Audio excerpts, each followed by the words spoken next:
can end AIDS and comorbidities. Nothing but a comprehensive love response, multiplying yes and say, ending SSDI with high messi levels. Oh, precious is that root that treats, prevents and hopes in God.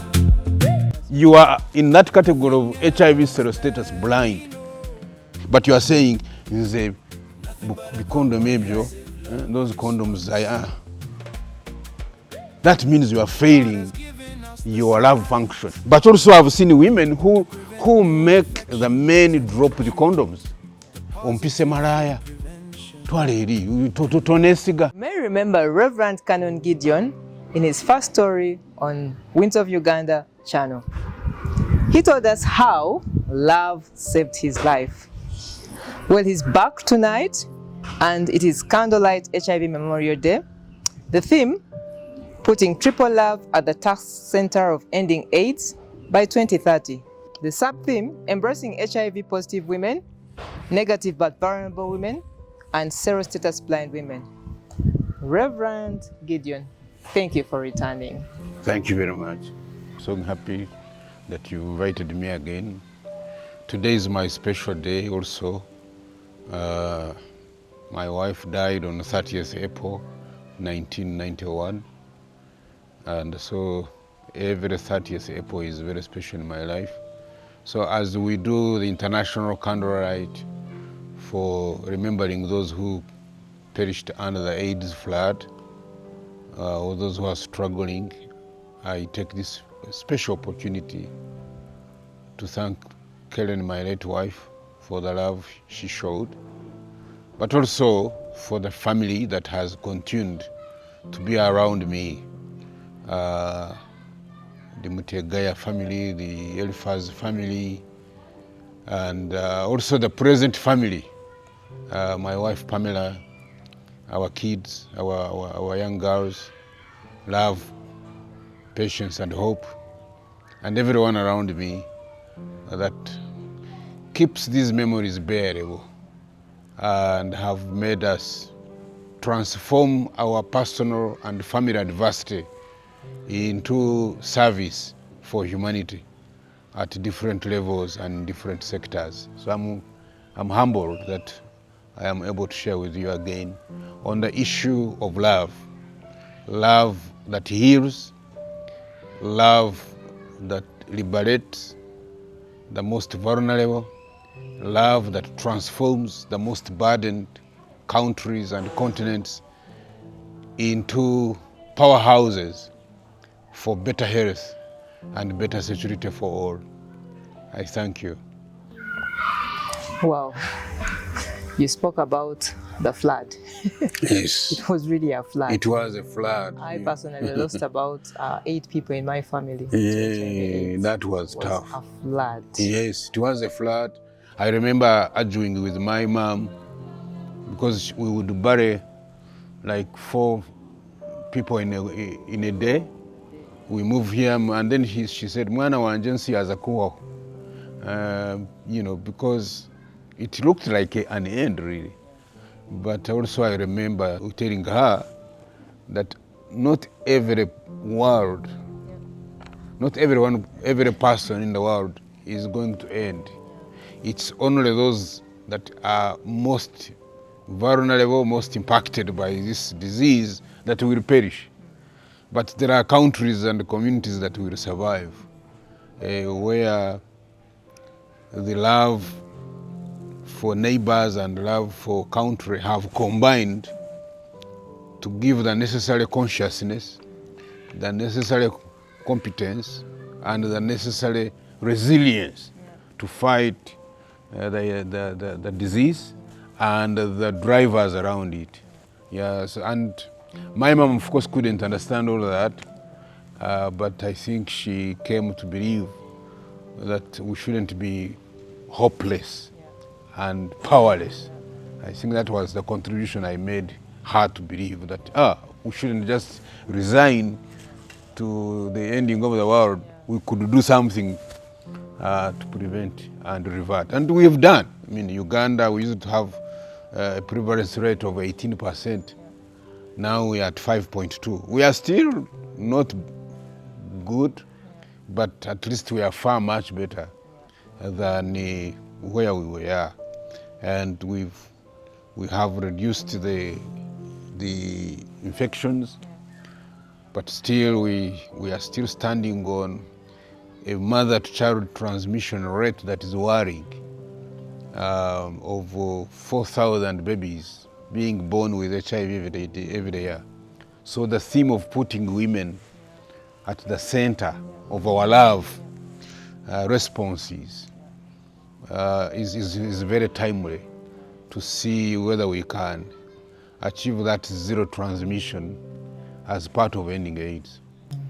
Thank you. So the last time we were with you, you told us how love saved your life.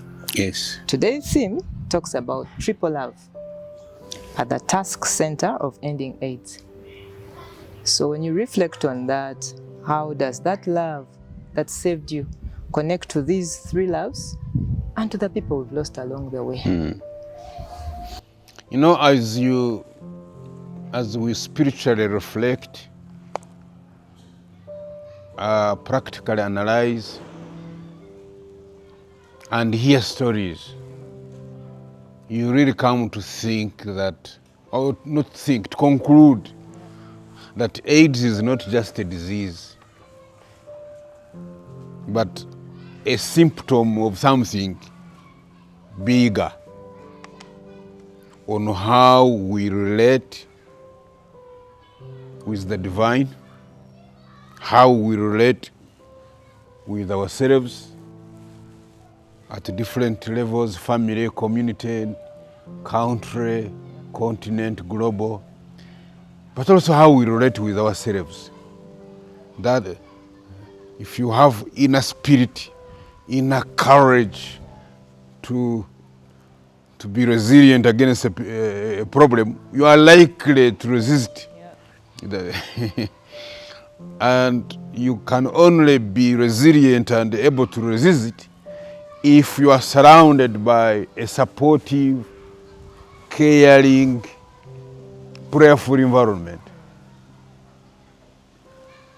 So the people who have been fortunate enough to have that loving, caring, prayerful, supportive environment at personal, family, community, country, and global level have had higher chances of survival. Can we highlight those, the triple love, the three triple loves? Can we highlight them at this point? Mention one at a time before we continue. Oh, okay. Yeah. When we say triple love, we really mean loving God, loving neighbor, and loving our very selves. So a combination of love that does not prioritize one aspect and neglecting the other. You don't love God at the expense of loving your neighbor, and you don't love neighbors at the expense of loving yourself. You have put it in a way that has reminded me of, have you been in a neighborhood and probably you have an office space and you're working during the day and there's a church on the same building and they're worshiping God? Yes. And the neighbor, they're making noise for them. Exactly. Exactly.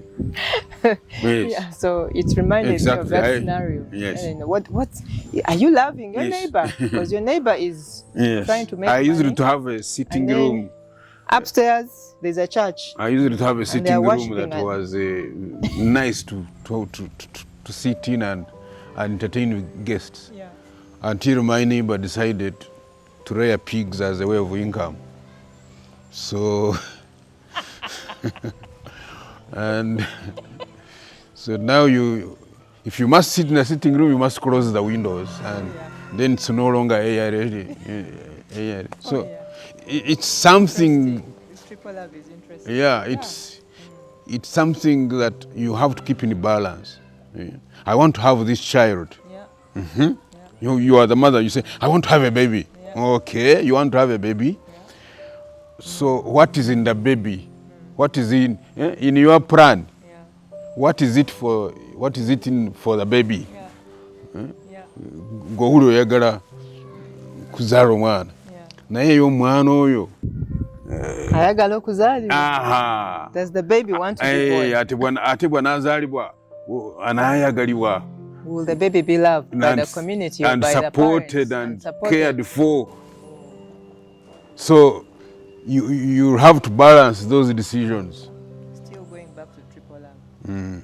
So loving God, loving your neighbor, and loving yourself. But it is not just a fashion. Yeah. No, it is a command that God the Creator and God the Savior and God the Provider gave us to run life.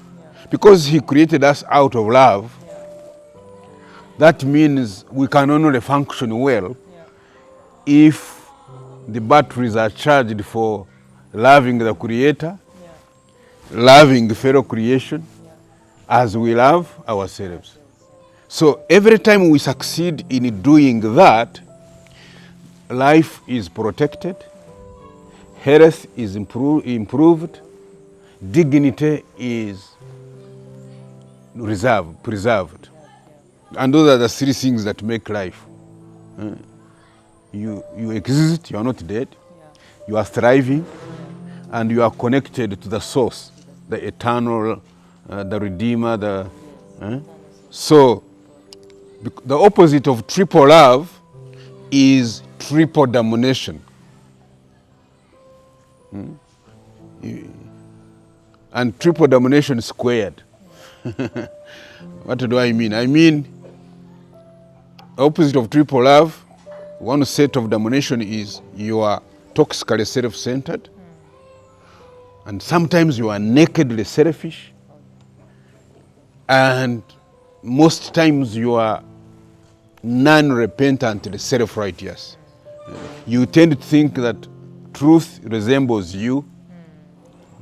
Instead of Jesus being the life, the truth, and the way, the believer becomes the life, the truth, and the way. And anyone who is not believing like him or her is dead, is lost.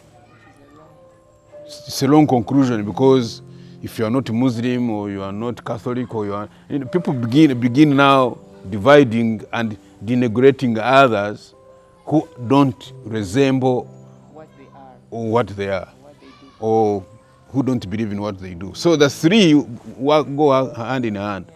And where there is too much self-centeredness, selfishness, and self-righteousness, then you get the second set of domination. People don't survive. You die early or you die in the womb. Because you're segregated. Yeah, because you don't have a supportive system around you, which is love. Yeah. Yeah. And if you do survive early death, you don't thrive. You really struggle. Life is a struggle. You fall out of school, you are unemployed, you can't eat properly, you can't sleep well, you have no presentable shelter. So it's really, when people are counting, those who are thriving stand up, for you sit down. Yeah. You don't Maybe, people who are not thriving up to now, it's now coming to 11 or past 11, they have not had anything to put in the tummy. Maybe they slept hungry and they are not so sure where the next meal will come from. So they are surviving, they are not dead, but they are not thriving. And the third stage of triple domination is that even when you survive or thrive, you may miss being in fellowship with God.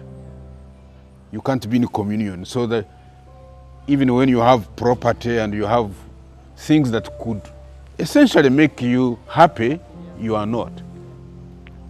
So when we talk of triple love, we mean something that can give you triple salvation.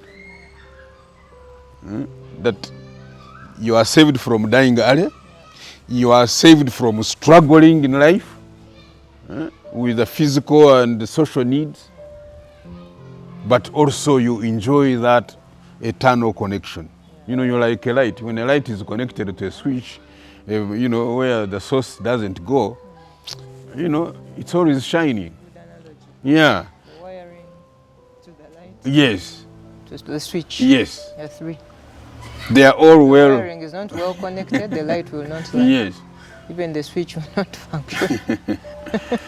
So, friends who are seeing us and following us, when we talk about triple love, we are not talking about some virtue in the clouds, some religious thing. No, we are talking about something inherent to our survival, something that community leaders should use as a method of bringing survival, thriving, and holistic well-being to people. Yeah. It's something that the youth educators and trainers should embrace.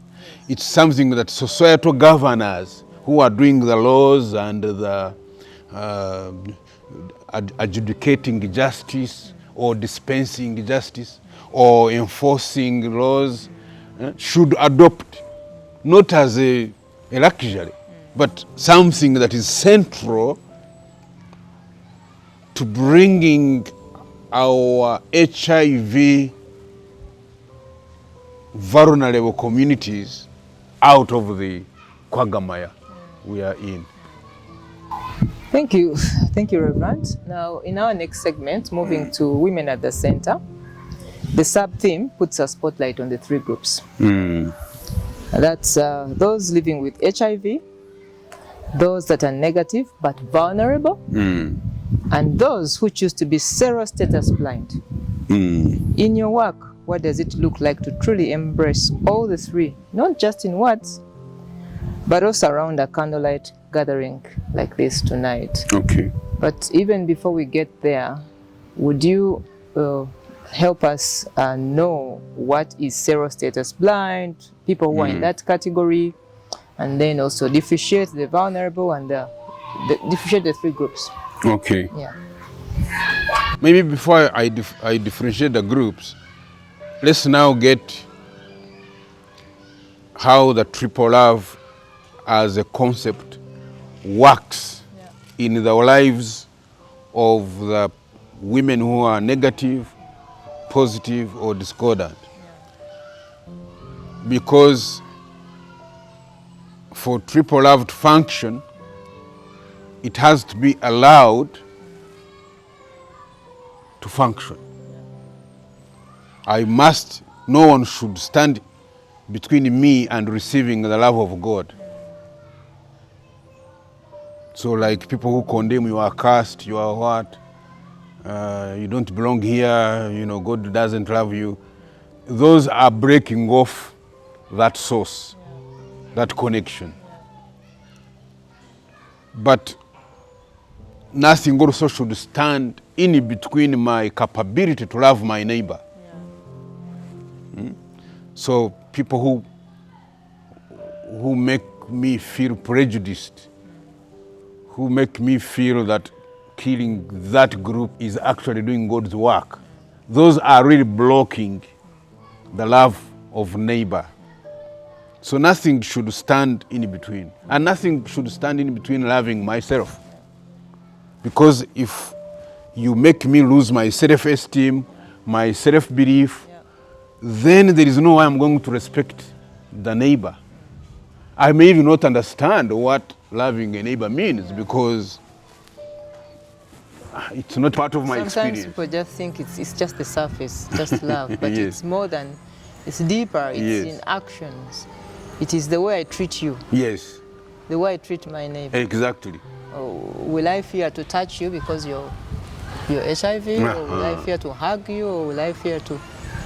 So if you allow that fear, Yeah, then it blocks the love yeah, that I'm entitled to. And once you deny me the love, then you are opening the vulnerability of being targeted by negative forces, including HIV. So that's why it is necessary that this love is practiced at different levels. Number one, by my family members, my friends, my community, my service providers. When I say my community, I actually mean like 3 parts. Where I worship from, where I sleep or reside, where I study from, where I get services from, but also where I do business or work. Those places should be places that don't block my receiving love from God, receiving love from my neighbors, and receiving love for myself. basically it shouldn't block the triple love. Yes. Yes. And then we have the health service providers. Okay, not just health service providers, providers. When I sit on this border and I'm a girl, and I'm saying, take me here, is this border guy going to respect what I have said? Or they will think, oh, you're already. Or they will develop thoughts that are not loving and take me to a place where they will rape me, defile me.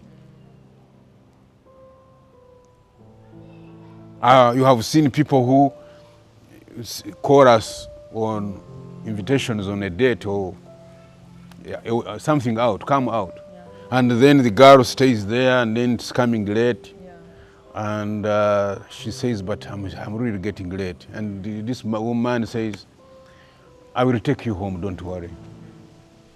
Then it's midnight and then the man says, but now, who will you open for you? Why are you disturbing parents? Parents, yeah.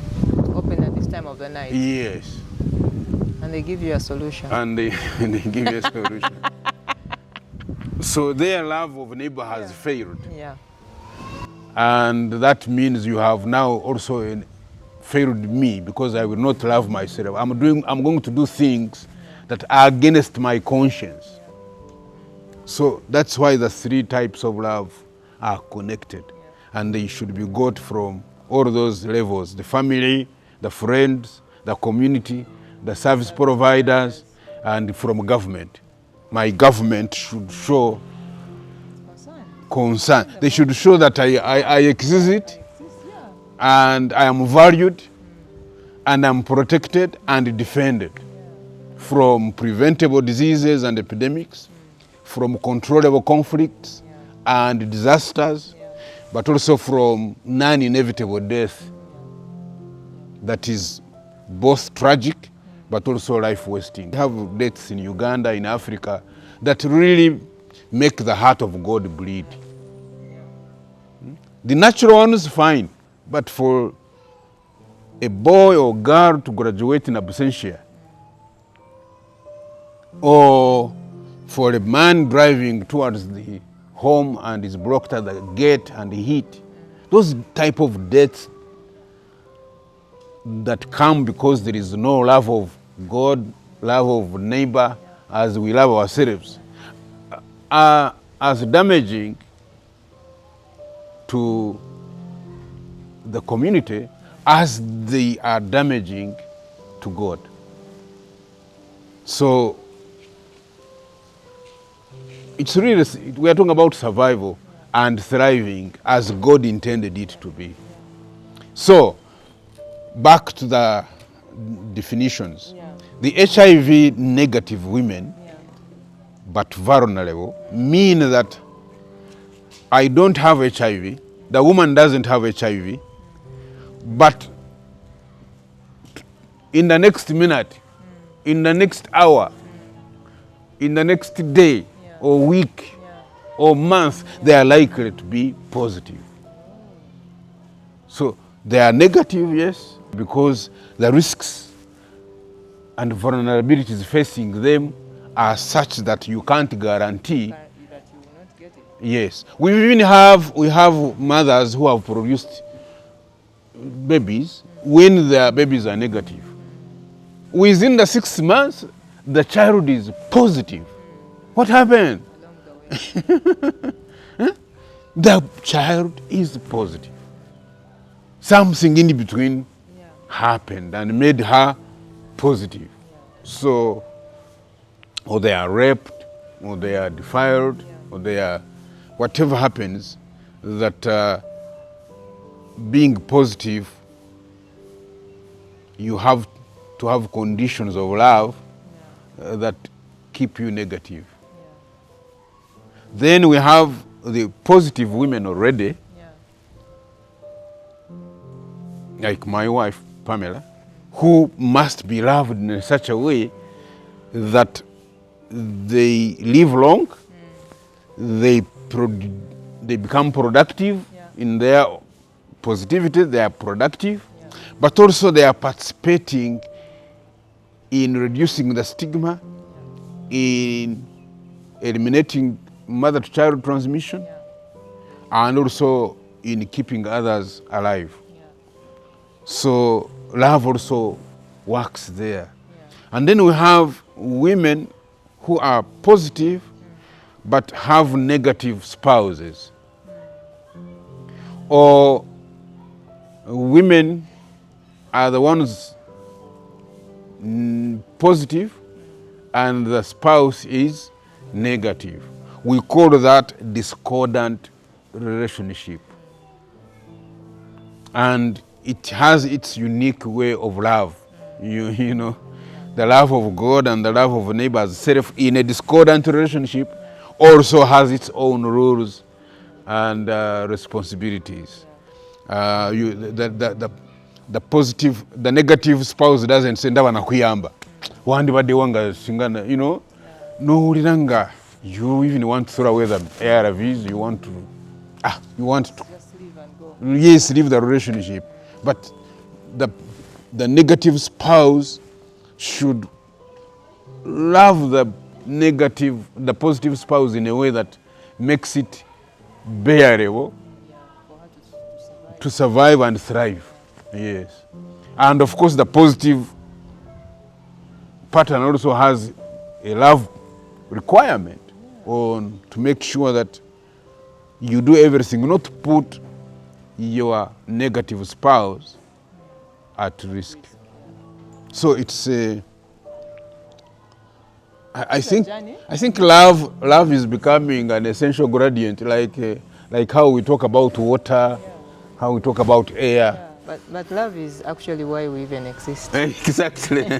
Love is why we It has are always been speaking. important. So it's But the core. But what this conversation is saying is, have we really made it as core in how we pray, how we relate, how we trade, how we provide services to one another, or we just know it's in the Bible or it's in the Quran, but we've not really, and AIDS is taking advantage of that weakness. But if the Minister of Finance is using love to produce budgets, national budgets, to allocate resources, if the Minister of Security or of Energy is using love to allocate, priorities, and everyone, the person handling young people is using love to determine what is important for them, so, and it's being applied everywhere, then some of these infections we see or transmissions will not happen. Could you go ahead and throw some light on the Sero-Status Blind? The Sero-Status Blind people are people... And how this also love transcends to them. Triple love. Yeah, the Sero-Status Blind people, whether women or men, are people who are positive but do not know they are positive. Are you positive? I don't know. What do you think? Are you negative? I don't know. So it's a big challenge. And James, are you positive? Ministry of Health has produced figures for the country, and they are saying we have about 200,000 people of that nature. They say they are lost to care. Is it that they choose to be blind, or is it circumstances? You know that the word choice is loaded. The word choice is loaded because how free am I free to select an action? How free am I free? So the circumstances, how much do I know, for example, and how much do I have the competence to act on what I know as true? And if I act on it, how much resilience do I have to continue doing it? You've seen it. So if you are HIV Sero-Status Blind, love demands that there are things you refrain from doing until you know your status. For how long will you keep so for example, why isn't it easier to know your status and live freely?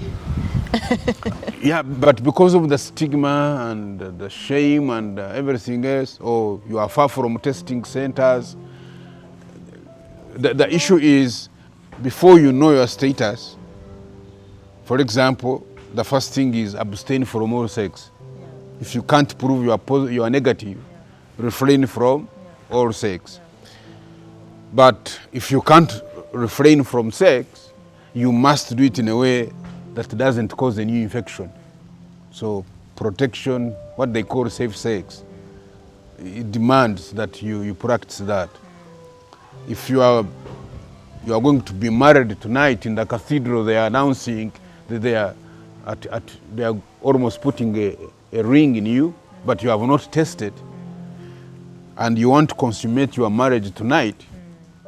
If you are Sero-Status Blind, it demands that either you postpone having the sex until we go and test. But it also, love demands that we look at what is surrounding the person who is Sero-Status Blind. If I am a preacher, for example, in a church where this person is, I would be preaching sermons that encourage people to know their status without connecting the knowledge of the status to being unfaithful. Lovingly encourages people.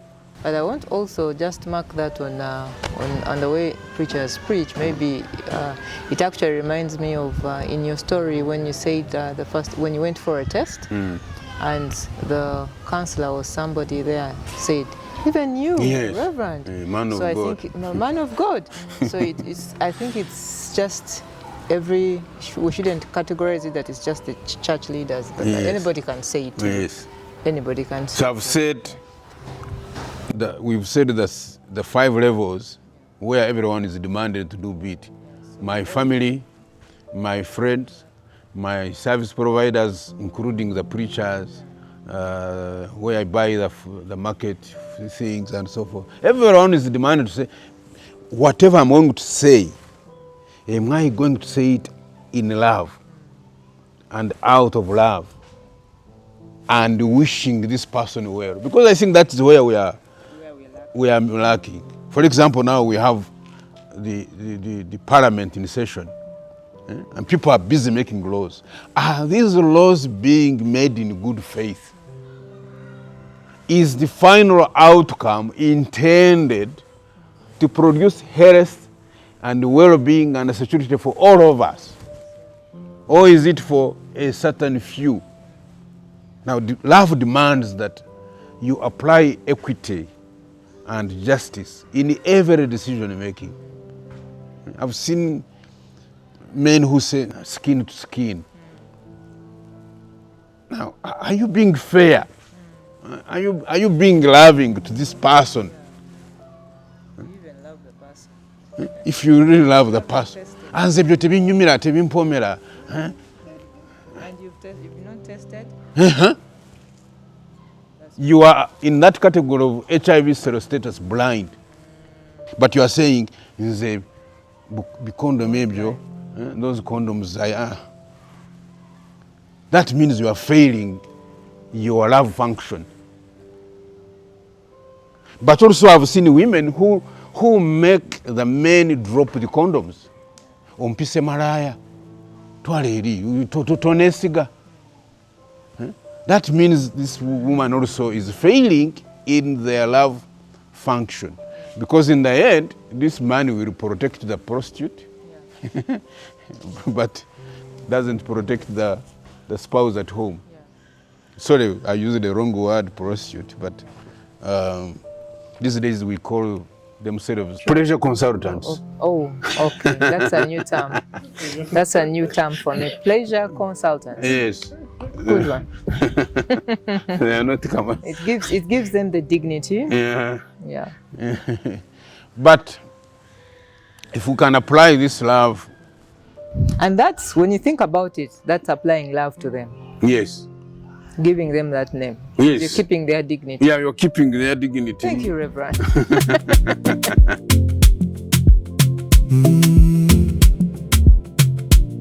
Working.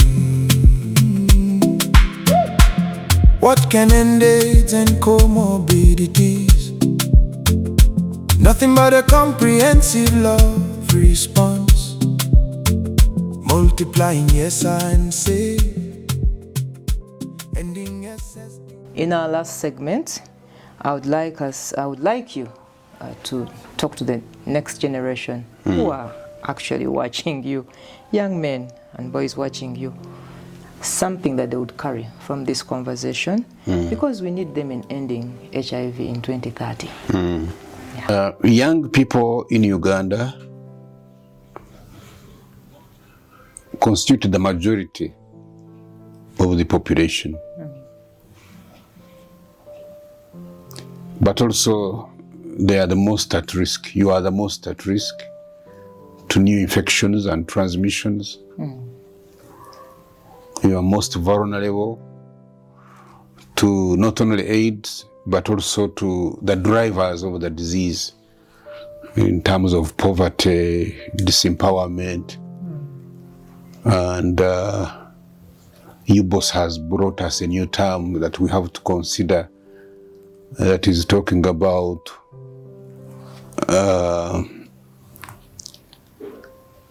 multidimensional poverty. Poverty that comes from different angles and sources. But also the young people of Uganda are living in the most HIV-burdened countries, one of the most burdened countries. There are 20 countries in the world, and most of them are in Africa, south of the Sahara.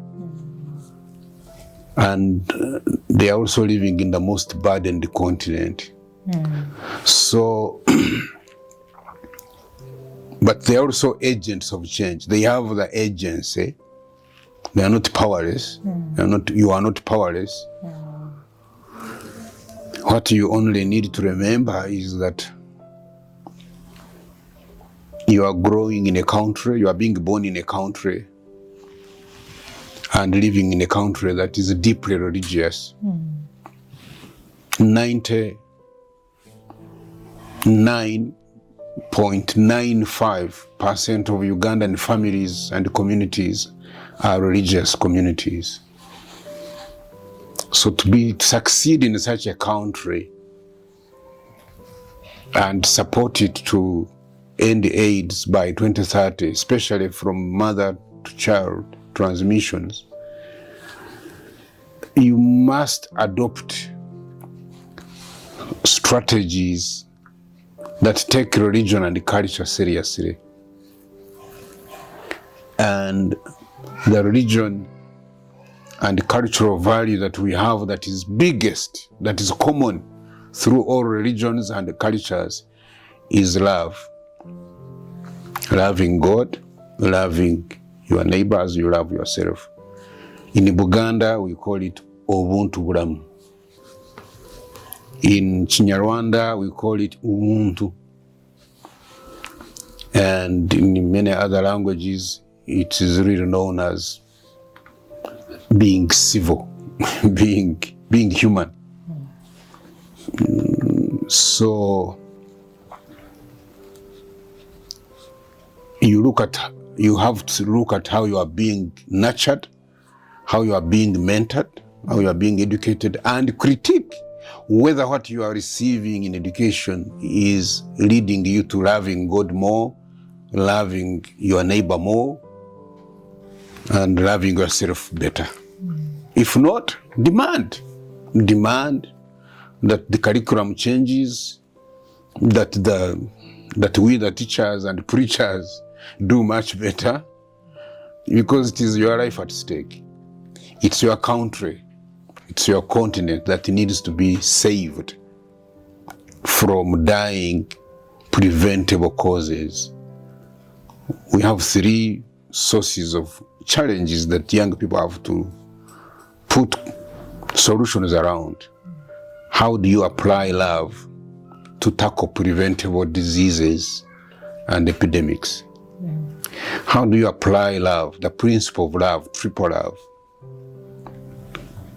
to control controllable conflicts, toxic conflicts, by tribe, by religion, by political party,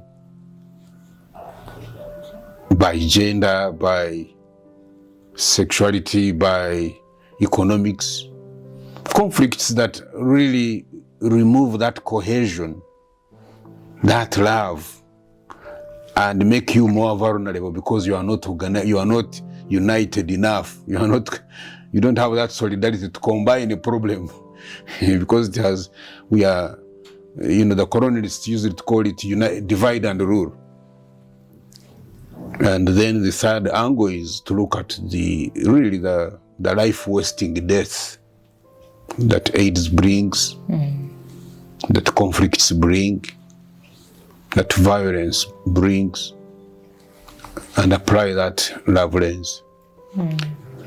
I have a lot of confidence in young people because the things I did that benefited the world, I did them when I was young. But to maximize your competence, you need support. You need love from the family, the friends, the community, and from your government. So as we call upon you to fulfill your roles as leaders, as governors, as parents to be, we also have to play our role, our love role of making sure that we empower you, skill you, and accompany you in a way that enables you to do 3 things. 1, multiply your empowerment and skilling levels. Because without competence, AIDS still will defeat you. Number 2, support you in a way that makes you adopt safer behaviors and practices. Enable you access and dare to treatment. Because to prevent new infections, all us, the 1.5 million people, have to be on treatment and reach undetectable levels. So we need young people to help us achieve that. All young people adopting safe behaviors and practices. And we know them: abstinence, faithfulness, condom use, prevention of mother-child transmission, safe blood, safe circumcision. And now we have a very good method that you do injection 1 in 6 months, and you don't need more treatment until after 6 months. So all those are very safe behaviors and practices. But then if you're already positive, then you need, first of all, to know you are positive, because we talked about being Sero-Status Blind. You need to know you are positive and then access treatment and then adhere to treatment. You have to help us solve that puzzle of the 200,000 young people and adults that are positive but don't know they are positive, and the 80,000 Ugandans who are struggling in care. It could be you. You started the treatment, but you are not swallowing your medicines well. So we need your help there. What do we need to do to help you cope better? Testing, of course, is the most important entry point, but we also need help in fighting prejudice, stigma, shaming people, denying that they exist, discriminating against them, excluding them, especially if they are strange and you can't understand them. The easiest way is, it is easier to hate than to love. It's quickly, it is easier. People, we are tempted to fear and hate others rather than love them. So young people, we need you to change that value, to blame people less, listen to them more, empathize with them deeper so that you can support them better. You can empower them better. Where there is love, there is grace. But the ones we are talking about, safe behaviors, access to treatment, empowerment, mental, emotional, socio-economic, social-sexual health, stigma, shame, denial. Okay. So it says, what can end AIDS and comorbidities? Nothing but a comprehensive love response. Multiplying, yes, and safe. Ending stigma with high mass levels. Oh, precious is that truth that treats, prevents, and hopes in God. Nothing else that we know. Nothing but a comprehensive love response. Thank you very much, Reverend Canon. In the first place, you told us how love saved your life. Today, you have just explored how triple love can actually save a nation.